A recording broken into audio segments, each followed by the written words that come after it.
In the following 4 minutes, we will be critiquing the strengths and weaknesses of the very popular teaching resource squirk.com.au, a resource currently used by 190 Australian schools and approximately 60,000 subscribers. This site contains videos, animations, quizzes and podcasts. It uses a collaboration of visual, auditory and kinesthetic media that aims to heighten student engagement and student self-efficacy. Squirk enhances many of the elements within the 3 dimensions of the quality teaching framework. Upon critical analysis, it is evident that the dimension of significance is particularly enhanced through the use of this teaching resource.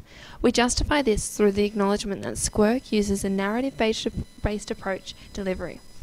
As this technological artefact was designed for the Australian population, Red Apple Education has incorporated content that is significant to the students' background knowledge and experience, as well as current curriculums within Australia.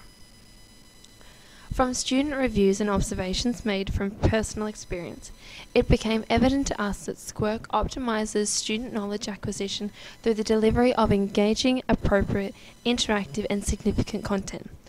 I found that students literally could not wait for me to access this resource and that their eyes would be glued to the screen, regardless of the content.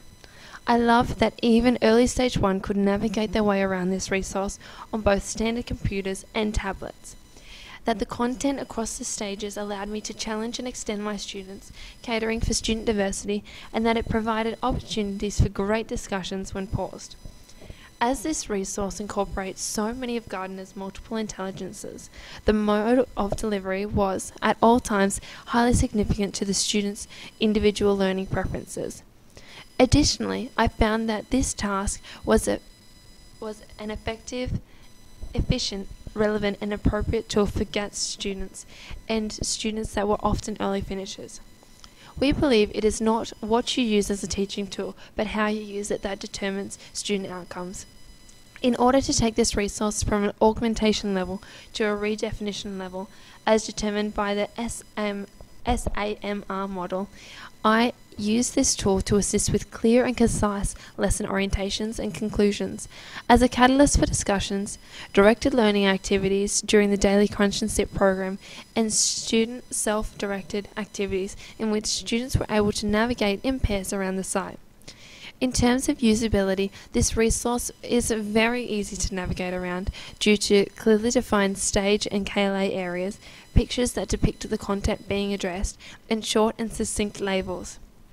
As Squirk can be accessed from students' home computers, students have been able to access this website for general knowledge consolidation as well as assignment and exam preparation from home.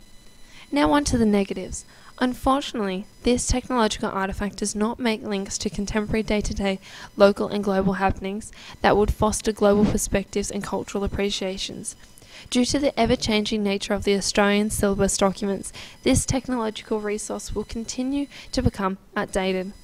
From a personal perspective, I believe some of the follow-up games are purely for enjoyment purposes, as they do very little to consolidate students' newly acquired knowledge. This being said, they do act as great lesson breaks, getting the students up and physically engaged.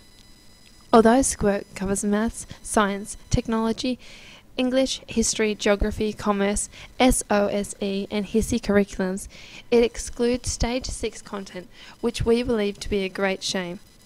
And lastly, the biggest disadvantage of Squirk is that it is not entirely free. You can access some basic areas and materials for free. However, a full membership is approximately $70 per year.